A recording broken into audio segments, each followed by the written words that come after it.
Okay, what's up guys? This is Kamikaze StarCraft, trying to bring you a couple replays of me using a new strategy in PvZ involving everyone's favorite StarCraft 1 unit, the carrier.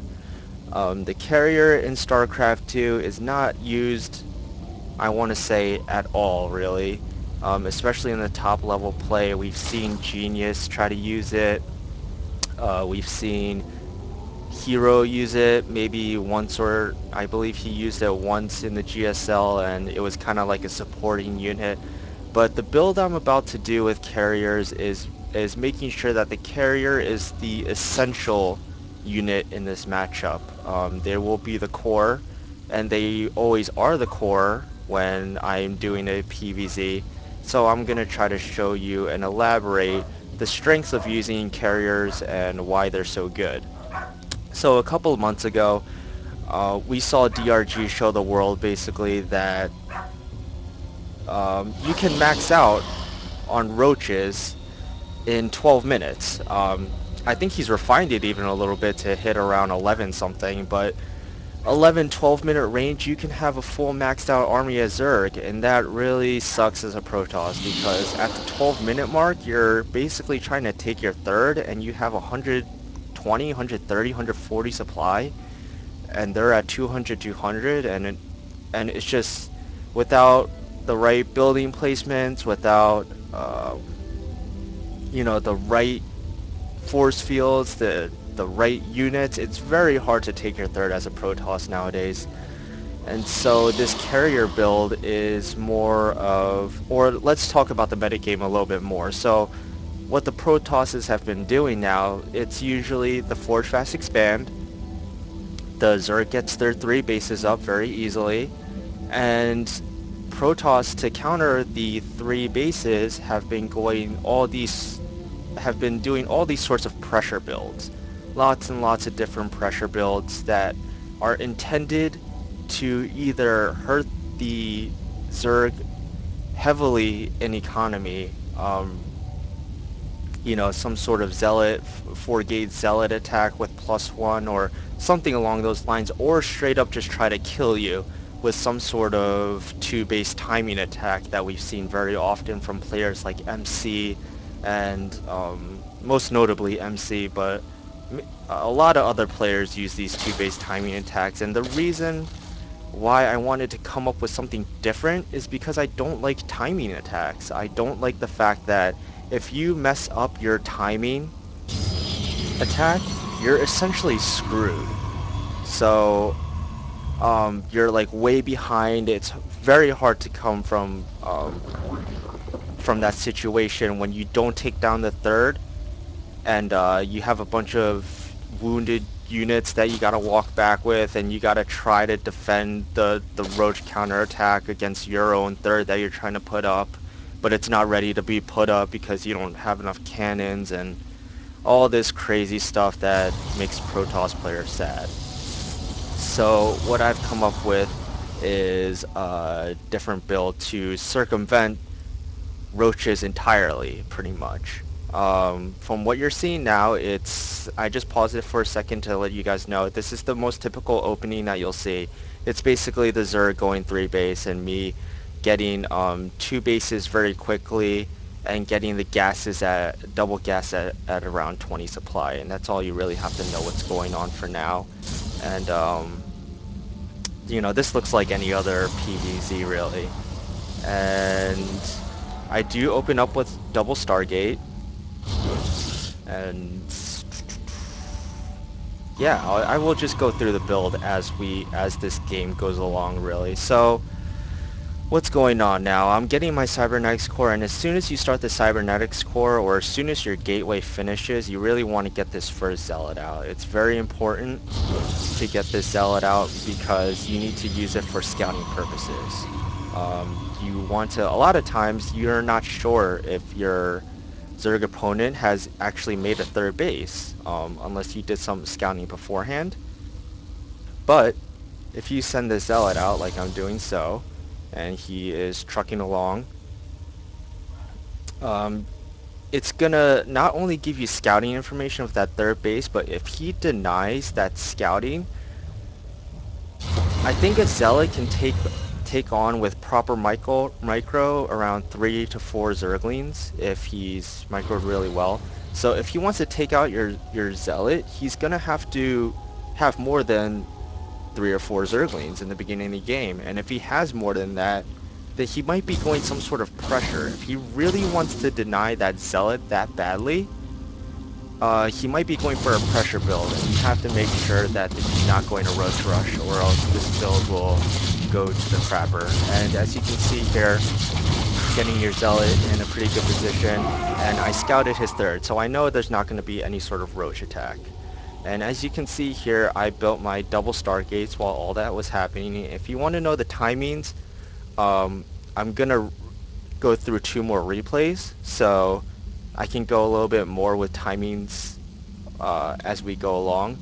But for now, I'm just going to show you the basic concept of this build.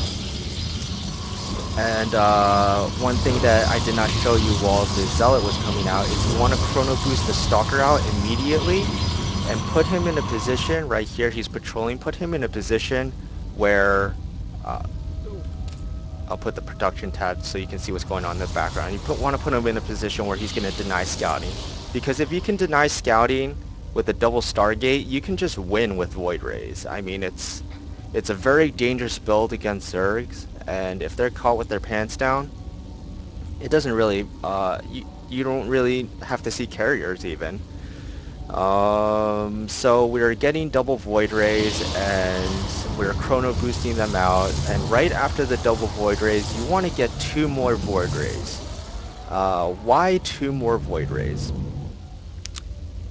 Well, let me explain to you. A lot of a very popular build that's still popular today is the 1 Stargate Pressure. Basically, you get a Void Ray, a couple Phoenixes follow. You might be able to kill a Queen or 2, depending on your micro, but usually you won't take down that third base. It's just not enough firepower, and even 2 Void Rays is not really that great. So I send 3 Void Rays out, and 3 Void Rays is kind of like the tipping point. 3 Void Rays is kind of like when the Zerg panics and realizes that there's double Stargate, and if he doesn't have enough queens or spores down at the right time, you can definitely take out the third with 3 Void Rays. It's not a problem. The only thing that you have to remember with Void Rays is if you're going to attack, you have to commit. The reason why Genius didn't win against DRG in the GSL finals when he proxy gated 2 Stargates is because he didn't commit with his Void Rays for some reason, which I have no idea why. But as you can see here, I'm attacking right away, I'm microing a little bit, but yeah, there's 2 spores here, there was a queen, and I was able to immediately attack, take down the spores that are building right now, and this third base is screwed. So that's phase 1 of this build, is doing damage to their third base.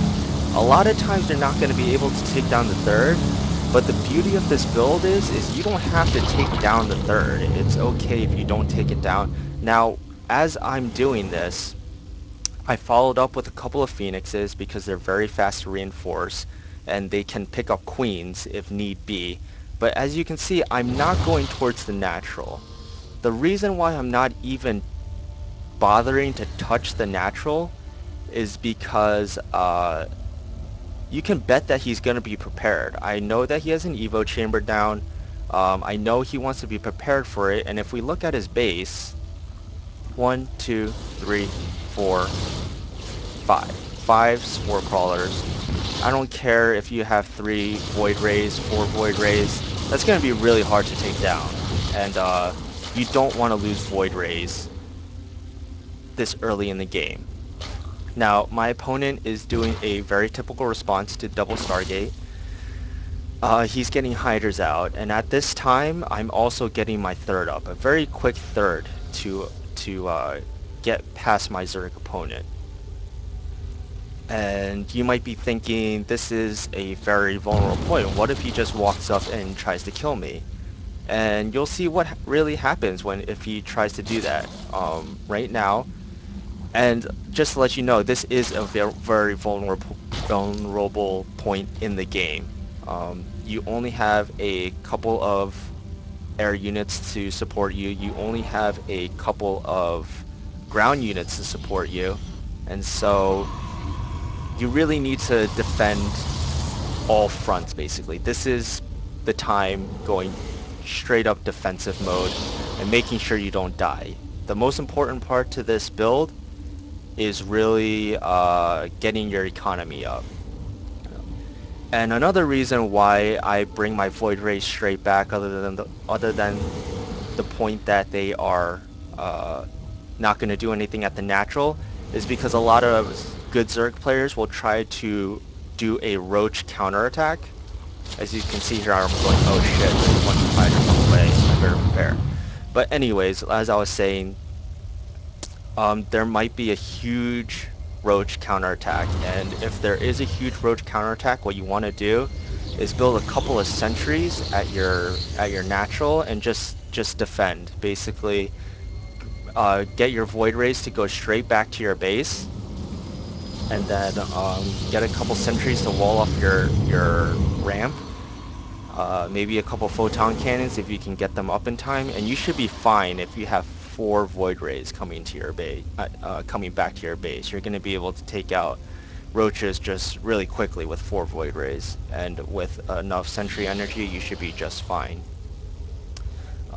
So we have this big attack coming, and as you can see, my Zerg opponent is doing really good with supply actually. He's still up on supply, and he's actually going to be maxed out soon. But before that, he does a drop in my base. This might be one of the worst timings you could see as a Protoss player who is going straight carriers. Like, this is looking like a perfect position for him actually. But if you keep your army value up and you keep producing units, and not just not just units, the right units. As you can see, I knew he was going Hydras, so I was building more Phoenixes to counter this. So my carriers are on the way, and this is actually a mistake in this first game. These carriers, what I did was build a couple extra rounds of Phoenixes by accident. I've refined this build, and I found a timing where you can start these carriers right after the first Phoenixes come out, or rather you can start your fleet beacon very soon after you take out the third. And if you pump out carriers right after, you should have 2 carriers by the time any Hydras come to your base. And that's just the timing that I did because I've played this matchup a lot of times on ladder, and it's just something that I came across. So it's just basically experience. So right now it looks like I'm in a horrible position, but you have to realize that Phoenixes are really good against Hydras. And since they're so good against Hydras, and these 4 Void Rays, by the way, yeah, they're really working right now. The reason why you don't want to lose them in the beginning is because they're so important later on also. And as you can see here, just because I was able to take out all the Hydras, these group of roaches, even though they're attacking my base, it's okay. Still have air superiority. They can't attack air, and my base is just fine. They killed a couple of probes. I will admit that they killed a couple gateways and some pylons, but other than that, it was mostly minerals. They mostly killed mineral stuff. And we still have all our very gas-intensive things. I lost a couple of sentries.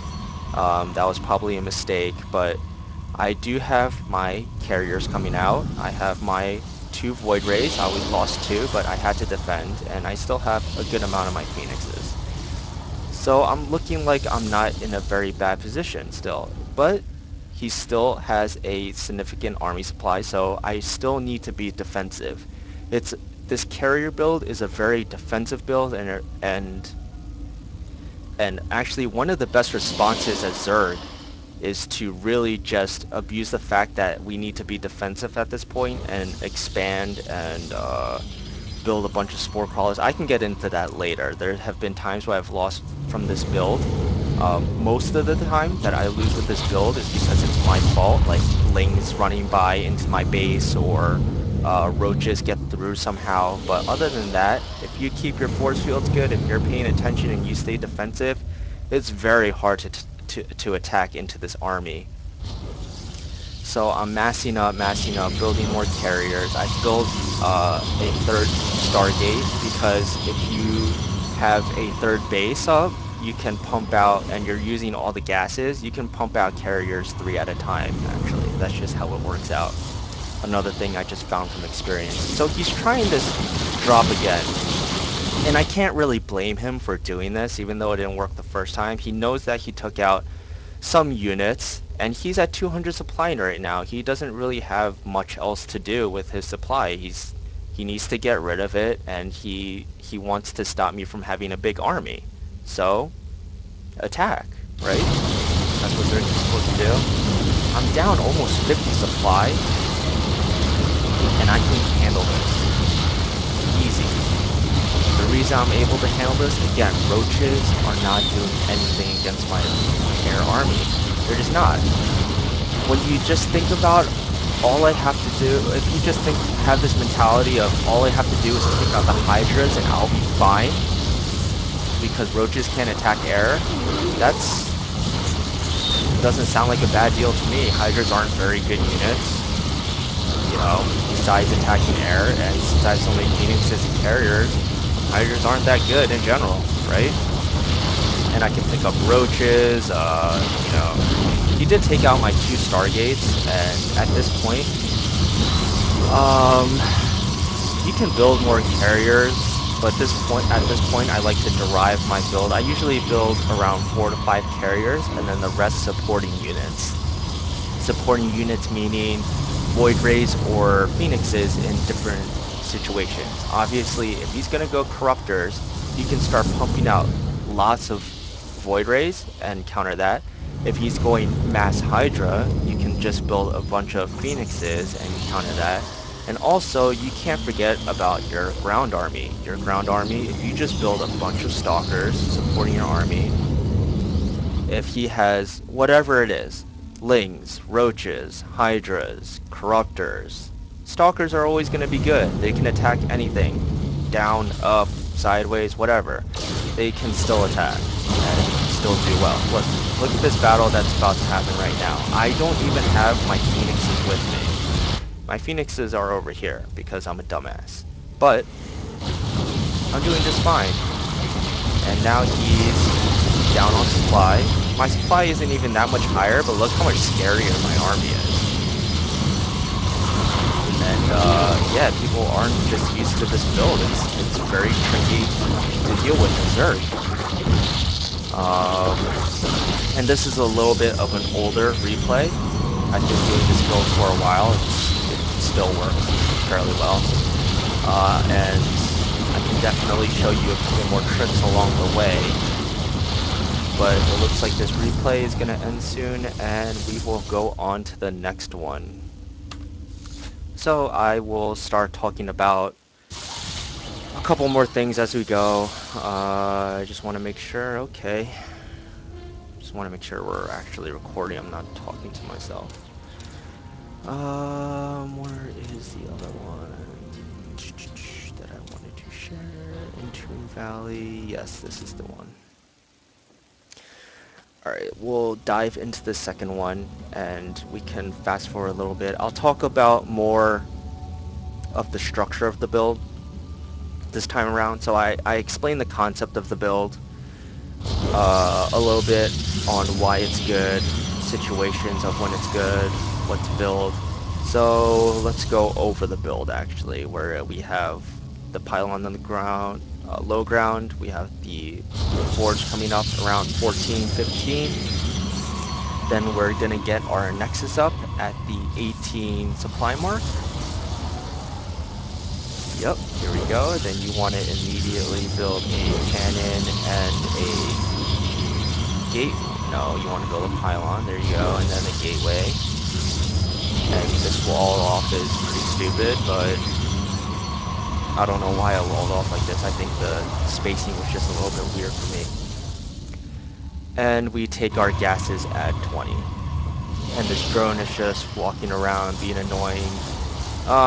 If you're a really good Zerg player, as a Protoss player, you're never gonna kill this Zerg. I mean, this drone. It's just gonna heal up and walk around, and so there's no point. Just a small tip: there's no point in going after it with a probe. Just wait for a stalker to come out, which we get in this build. So that's nice. So we get that first zealot out, and he is gonna go scout, scouting, scouting, scouting.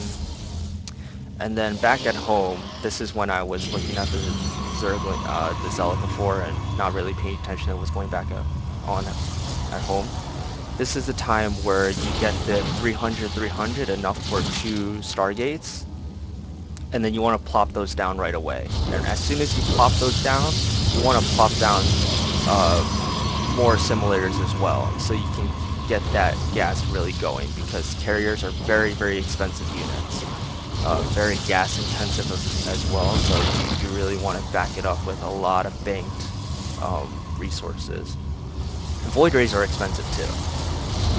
So, uh, as we're building our void rays, we want to get 2 to 3 more gateways. I refined the build to make it so you have 4 gateways altogether. But the reason why you want to get these 4 gateways is so you can warp in sentries in case he has like a roach attack or some sort of pressure build. And as you can see, I warped in 1 sentry.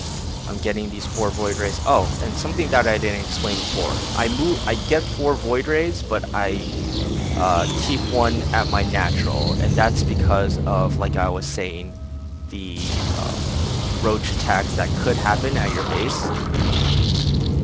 And if he comes and attacks with roaches, and if you have sentries and 1 void ray, enough to stall for your 3 void rays to come back, it helps a lot. Um, and so in this instance, let's see, if we stop here right now, at this point in the game, my other opponent did not have any sort of scouting information. That means I got into his base pretty blind, and I was able to take out his third very well. This guy has more game sense than my last opponent, and he was able to build enough queens and spore crawlers to defend this attack. So essentially, my attack, while I tried to surprise him, it didn't really do anything, and he has more than enough to defend. And this is what I was talking about. It's very nice if you can take out that third hatchery. That's perfectly fine. You're leagues ahead if you take out that third hatchery, but you do not have to take out that third hatchery. That's what I love about this build. You don't have to take it out. What you can rather do then is, always with Phoenixes, you want to just like, so I'm not doing it now obviously, but you want to go around the map, take out any overlords, scout his base, do whatever what you want with your Phoenixes, and then with your Void Rays, get ready because at this point in the game, it's unlikely they'll have anything that can hit air like Thrusters or Hydras. It's only 12 minutes in the game, so if you have 4 Void Rays defending, it's a lot easier to take your third base, and that's what I'm doing right now. He had a lot of Zerglings come in, but even though Void Rays aren't good against Zerglings, if you have 4 Void Rays in the air constantly attacking, they're gonna run away. They're not gonna stay there and take it. They're gonna run away, and you can warp in a bunch of Zealots because you're gonna be a little bit mineral heavy on this build because you're using so much gas, and you can plop down that third gateway, and you always want to wall off against Zerg in this build, because if they do run-bys, that's something that you really have to watch out for, and it can beat you. If they have a bunch of Zerglings come into your base and fuck up your economy, you're not going to be able to get the carriers out because you won't have enough money to really produce them. So at this point, and as you can see here, my opponent, being a very smart person that he is, knows that I am trying to get a third base. He knows that I went double Stargate. So what can you do? You want to put some pressure onto the Protoss, but because of this map structure, it's very easy for Protoss to take a third, so he doesn't want to come into my front door, and as you can see here, he chose the Nidus network instead. Um, and as I was saying, when Hydras hit, you usually have these two carriers, and just from this alone, if he was walking to my base, you could see that these carriers would be out in time to defend before he got to my base. But besides the point, we can look at this right now. I just wanted to show you that even in just as a straight up attack, you can defend it. And I was lucky enough to spot the Nidus and get rid of these units pretty quickly. I don't know what they're doing right now. Probes aren't attacking. So I'm bringing my units back. I'm attacking him, and he is going to scout my carriers eventually. So he should be able to see my carriers now. He knows I'm going carriers, and he actually did something really smart, was bringing Nidus down here and be even more annoying with Hydras. So yeah, this is just to show you, like I said, Phoenixes are really good against Hydras. Just watch them kill shit. My carriers and Void Rays are doing an awesome job, and like I said, these Void Rays are making their weight in gold right now. They're seriously just doing so. Look at this, 15 kills, 8 kills, 5 kills, 6 kills. If you lose your Void Rays early on in the game, that's a huge blow to you, and you might say, oh, it's just one Void Ray, maybe one Phoenix. No, for this build, you need to keep your Sky Protoss army up, and that's no joke. Because I've lost maybe like 2 Void Rays, and then they've done a pressure attack with Hydras against me, and I've definitely lost because I didn't have 2 extra Void Rays. That's happened to me before, and very possible. So at this point, I think, yeah, I'm just churning out more carriers. Never forget the carrier upgrade. The carrier upgrade is a very, very important. I've seen people in OBS that have forgotten their carrier upgrade, and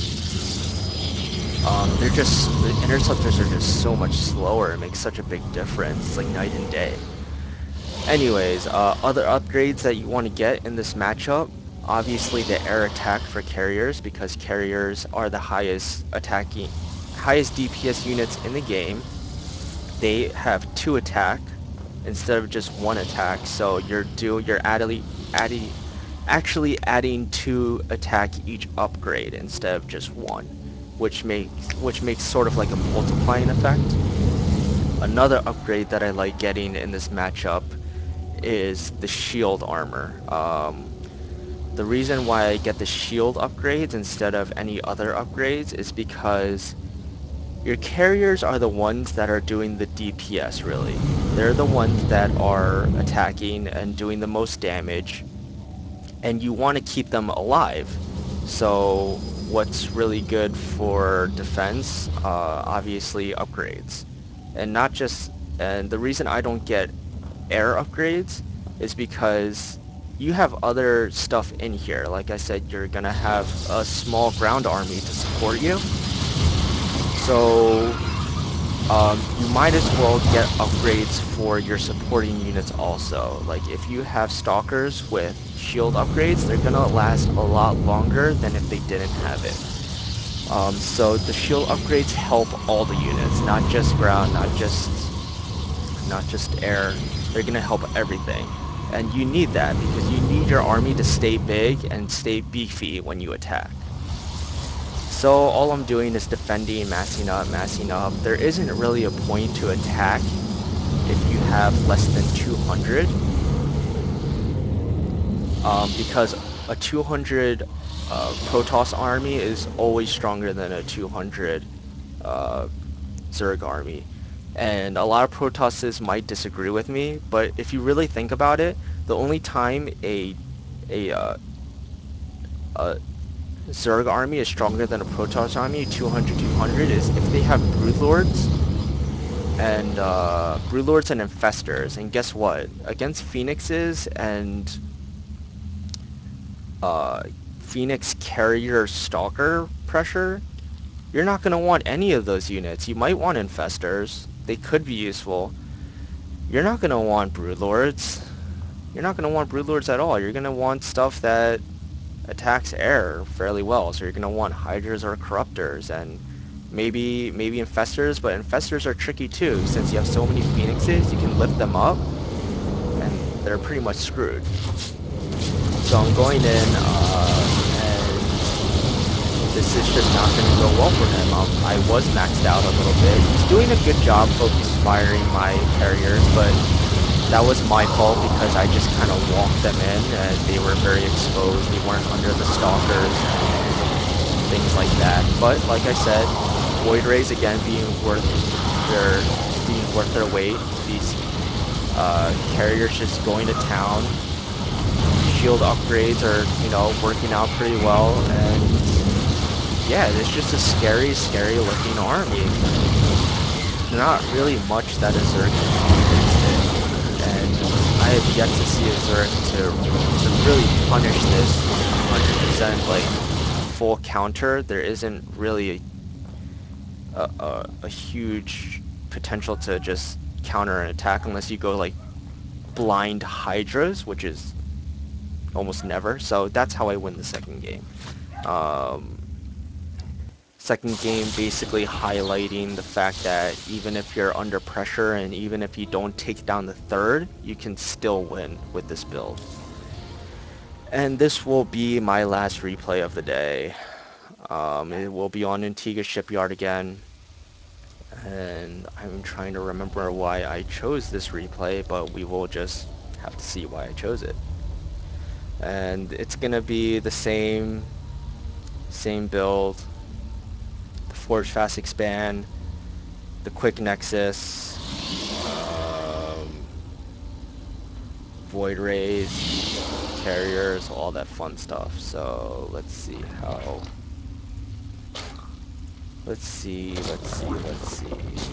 this plays out. Another thing to mention, in that last game, you might have noticed that our Zerg player was about 40 supply down from normal. Uh, why was he 40 supply down? It's because he had about like 2,000 minerals at that point. And if you realize that Zerglings, what are these probes doing? What the heck? Alright. As soon as you realize that I'm going Sky Protoss and getting carriers and stuff, Zerglings usually aren't the first thing you're gonna go to. And uh, if you're not using your minerals on Zerglings, you might just have them banked up for nothing. I mean, he should have, in that game, gotten Zerglings, but the mentality of the Zerg is, I need to get stuff that attacks air, or else I'm not going to win. And you saw that he had no gas because he was trying to get Corruptors and Hydralisks, which is huge, huge gas investment. Like, getting Hydras and Corruptors is, you're not going to have gas for anything else, really. And, but he didn't want to make Zerglings at the same time because they can't attack carriers, so they find themselves in a weird position a lot of times, and sometimes it can just confuse your opponent, and I don't like to go on my gameplay on confusing my opponent because it's not, like, I don't really cheese on ladder and stuff like that. It's just not worth it for me. I like to find builds that are very standard and, things that you can do over and over, and it's just, even if they know that it's coming, it's hard to stop. So, yeah, this is, and put myself on busy. Sorry, Dark Dolphin, I will play with you in a little bit, just trying to get through this. Alright, so we have the same exact builds, I think. Pretty much exactly the way it should be going. He's throwing on that Roach Warren. It looks like he wants to go for that heavy Roach play, and I'm not going to let him because he's going to see Void Rays and realize that Roaches can't attack air. So, we have the Void Rays coming in. I don't know why the Stalker is out here. He's going to be tipped off. He's going to die. He's going to realize I don't have any units here. He's going to realize what is going on. Why am I in here? Why is he not Why is he not? Okay, there's double Stargate. So this is another example of when your opponent just simply knows what you're doing. There's nothing that I'm hiding, nothing gimmicky. He knows what I'm doing. He saw the two Void Rays, and you know, usually I don't send these two Void Rays out right away because I want to wait for that third one. Like I said, I don't think two Void Rays are that great. But if he already scouted it anyways, I might as well send them out and try to do some damage while he might be building stuff. So that's what I'm trying to do. And if you see like maybe roaches on the way, then you can... I don't know why he would send roaches. That doesn't make sense. But if he is for any reason, you can catch them and things like that. So he's building his four crawlers. He has two queens here, and because I was a little bit persistent, I took out a queen. Not bad. Not bad for a play that he completely scouted, and he probably shouldn't have lost that queen. But you know, he knew it was coming, and you can still punish your Zerg opponent for it. And now that I have 4 Void Rays, by the way, this is a mistake. I shouldn't have had that fourth one come up. Now that I have 4 Void Rays here, I took out one more queen. And he's very prepared for this. And like I said, you want to just keep your army value up. So kill the queen, don't get too greedy, and just run back. And like I said before, while I'm doing all this, you want to start expanding, get that expansion up. This one's even earlier. As you can see, I played this more recently, so I'm getting my timings down better. As you can see over here, I'm using my leftover phoenixes to really take map control and take out these overlords. Always good things to do when your phoenixes aren't doing anything.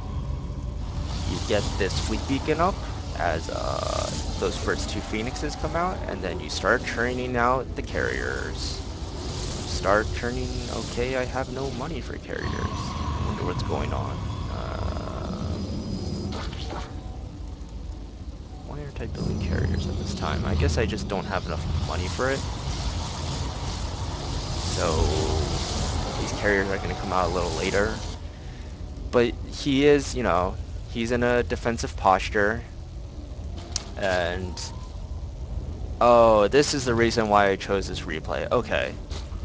So my Zerg opponent is being really smart. He basically said, why build roaches? I don't need roaches right now. Why build them? He got all 6 gases, and he basically said to himself, I don't need roaches if he's going double Stargate. There's no point. I might as well get early Hydralisk out right now because he knows I'm not going to have Colossi or Storm or anything crazy like that. So Hydras are good against all Gateway units and Stargate units. So just get a bunch of them and steamroll them, right? Seems logical from a third-person view. And at this point, I'm still churning out probes, trying to get that critical. Let's see how many probes I have. I have 66 probes at this time, around 1230. That's not bad at all.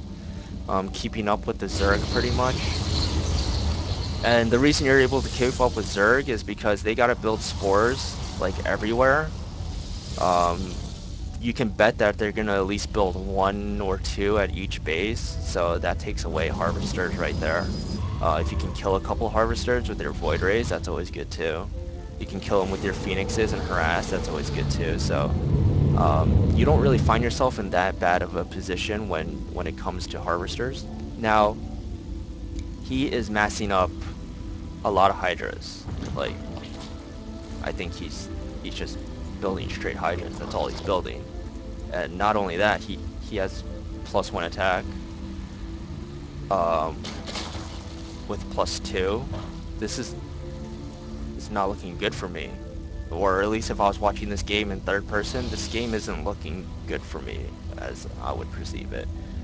Because guess what? I'm an idiot, and I forgot to upgrade my +1 earlier, so I'm so behind on it. But like I said, you can get these 2 carriers out before this big Hydra attack comes. And you're gonna find out we're even on supply, and he's a little bit up. And I would say he has a better unit composition. He has only Hydras and +2 attack, and I have 0, 0, 0 on all my units. Um, Now it's starting to get a little bit scarier on my end, but still, this is a pretty scary army, and the reason he probably got roaches, something I don't really agree with too much. I mean, it's always scary attacking an army if you only have hydras. I can understand that. I think he used the roaches, so if I had a small army on the ground, he would be able to take it out easier. So it's not a bad choice. Not a bad choice. So he's up around 10 supply, and this battle's going to happen. And like I said, Phoenixes are freaking great against Hydras because they just pick them up. Hydras can attack. You can attack the Hydras. These Void Rays are going to town on everything. These carriers are going to town on everything. And although I lost a lot of Phoenixes, my army is looking way scarier than his army.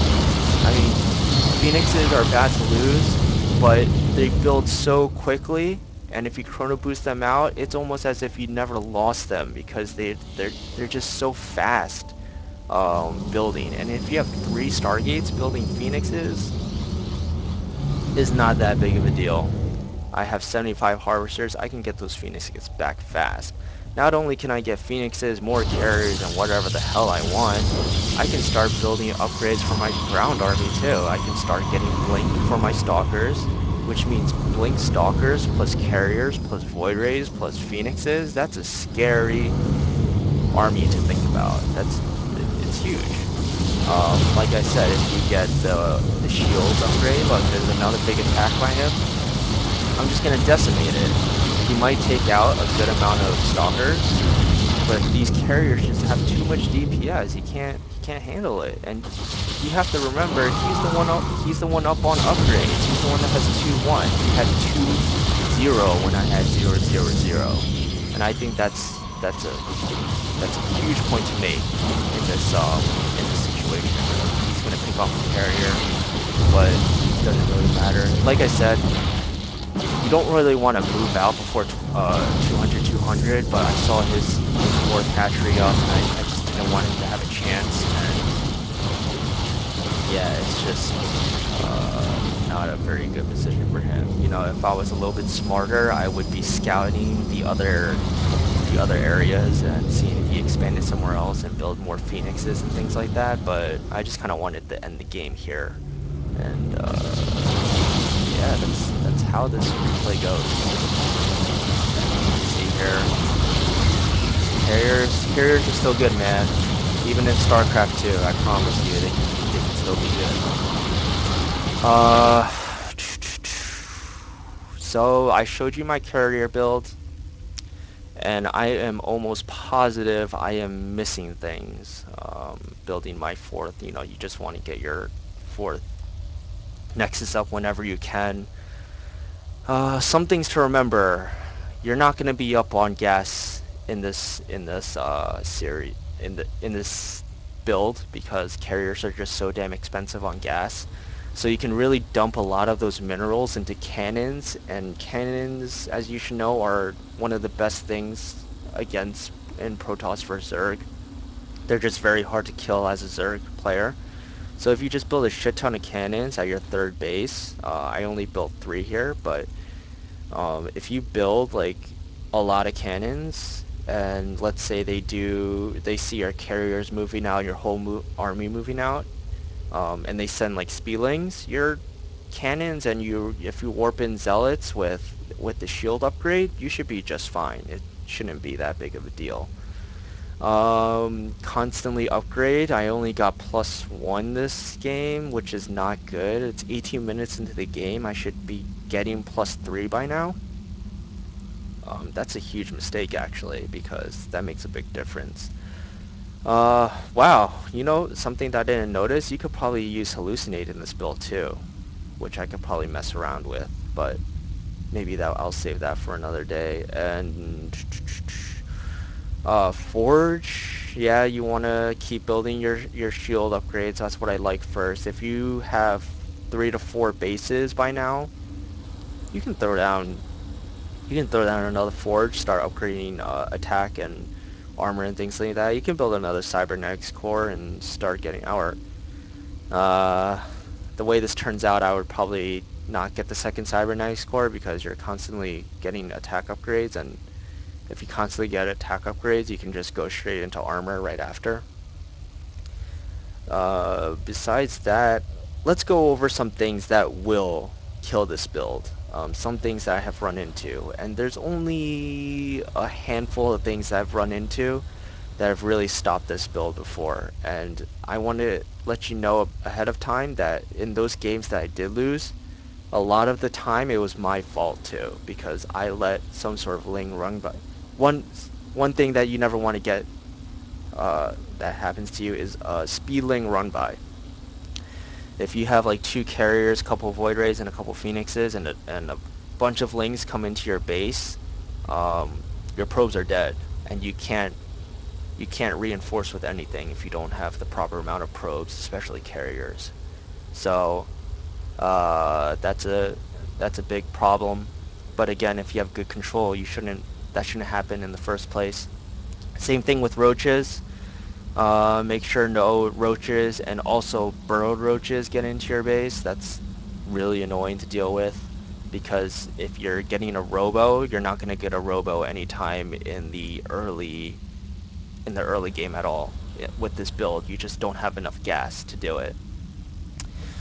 Some other things that are really annoying against this. Other than that, I haven't really had that much trouble against infestors. There have been a couple times where they used infestors and I was able to really just pick them up. But um, I'm trying to remember a time where a Zerg just straight up beat me. Like he was able to see my build and just was able to execute a game plan perfectly. But other than me myself messing up, I haven't really seen one. I've seen where people have maxed out with really early, built only Hydras, Corruptors, and had a crap ton of Spore Crawlers. Like, I want to say 20 Spore Crawlers just around their base. And it was very hard for me to attack into something like that. I also had really bad control of that game, so yeah, this build I would say it is now my go-to build against Zerg. It works really well, and I am just to give you a little bit of history, roam around the 20 to I roam around anywhere from like, 15 to 30 on the ladder, on the North American ladder. So if that's some sort of benchmark for you on, some people might say, oh, this will never work in the higher levels. Yeah, well, I'm a little bit higher on the 15 to 30 masters isn't that bad, you know what I mean? It's just, it's definitely better than average, so it works on the higher levels. And I've definitely beaten some top 8 Zergs with this build. I've actually been facing a lot of top 8 Zergs because my PVC has just been really good right now. So thanks for watching, guys. If you want more or if you want to check me out, I have a YouTube channel which you're probably watching this on. I stream under twitch.tv/sensei gaming. I try to stream whenever I can, whenever I'm laddering. You can watch it live. And I think that's all for now. I have a Twitter, twitter.com, at Sensei Gaming. Sensei Gaming is a kind of like a gaming company that I want to grow. You can probably hear me talk about that later. I won't get into that stuff and self-promote. There's no point. The point is, carriers are pretty cool. You should try them out. They're still strong.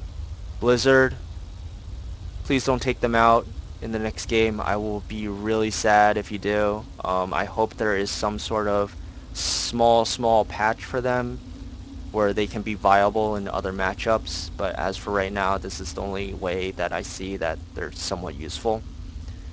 And that should do it for me, guys. So thanks for watching again, and hopefully you can check me out more. And, if you have any questions, leave a comment or let me know.